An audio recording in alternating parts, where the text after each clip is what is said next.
Hey guys, I'm just going to make a quick video to show how the approval process works rather than try to explain it. So if you go to the website, and then here's all the existing data that doesn't really, here's a one that I already did, but all of these with these missing fields right here, it's data that was already here, so we'll have to go back and delete these and just make sure that we have the right, only like actual data that we need in here, but we can do that later. Here's all the ones that are not closed. Here's all the closed ones. So I'm just going to show how to make a new request. So I can act basically as an approver or a requester, or any of us can when we log in here, because I just gave everyone permission to do anything. But if you want to make a new request, you click on new, and I'll have to change this pick list to show the right options that you can select from, but I'll just leave that as new, leave the priority, and then case origin. It doesn't really let me take this off because it's like a standard Salesforce field for a case, but I've just been doing web every time. It doesn't really affect anything. And here you can either do access or revoke. Do revoke, requester name, revoke person, and here is where you can choose what you want to be able to get access to query or modify. So you can just add these, take them off, whatever. Same for modify. You can add some comments.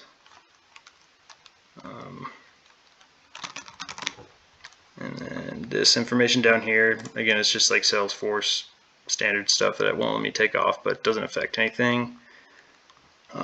So click save, and that creates the request. And then here it is. So the case number shows up here, and here's all the details on the right. You get a timeline of everything that's happened. So if I can go back and change anything here if I want. This hasn't been submitted yet, so I can still go back and edit any of this as the requester. You can look at approval history and the comments and everything. But I'm just going to click submit for approval when I want to submit. I can put some comments.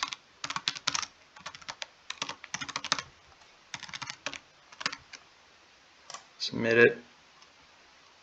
So this has been submitted, so now I, as the requester, I'm just going to, I guess, wait and see what happens with my request. But now I'm going to be acting as the approver, since I have the ability to do that in this account. Anybody that gets on here can act as the requester or the approver. So I'm just going to go here, and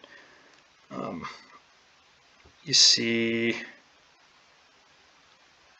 here's the one I just made. This is one I did earlier, but I'll click on this request, and here you get all the details.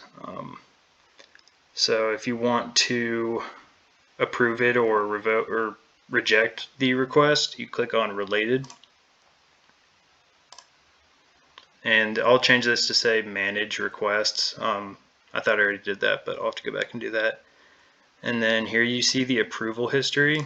So if you click on it, you can see right when it was made, it was assigned to the admissions queue. And since I'm the only person or account in the admissions queue,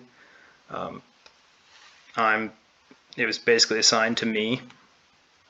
And then up here you can either reassign it to someone else or approve or reject it. I'm not sure what this recall does. I'll probably just take that button off, but I can just click approve. You're approved. And you can see the status here was changed to closed, and you can see all the information here. And then if I go to all the closed requests and go down to the bottom, here's the one I just made, and you can see it right here. So if anyone has any questions about this, feel free to reach out to me, but that's just pretty much how the approval process works.